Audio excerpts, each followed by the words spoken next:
videoni oxirigacha ko'ring, manfaatli bo'ladi. Xo'p, bu obyektimizni 24 kilovatli va 45 kilovatli kotyor qo'yib berganmiz. 450 kvadrat bu obyektimiz. Ikkita nasusda boshqarganmiz. Bittasi radiator konvektor, bittasi topli ko'l. Xo'p. Bu obyektimizda 450 kvadrat obyektimizda har bitta radiator konvektor topli bo'lini, terrasa, ikkinchi etaj, birinchi etaj, podval qismimizni hammasini kateniyaga olib tushib berganmiz. Topli ko'l radiator konvektorlarini okey, mana bundan bitta bosib qo'ying, kollektor yig'ilishiga. Imrita filtrlarni qo'yib berganmiz, kollektor nasos.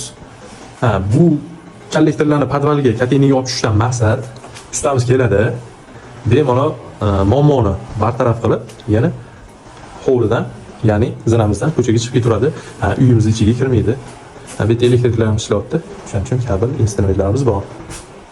Kimga shunaqa sifatli xizmatga kerak bo'lsa, aloqaga chiqaverasizlar. Doimo aloqadamiz. Qurilish qilayotgan tanishchilik jo'natib qo'yinglar. Okey, qachonlardir sizga ham santexnik kerak bo'ladi-yu. Obuna bo'lib qo'ying. O'shanda bizlarni yo'qotib qo'yamiz. Sog' bo'linglar.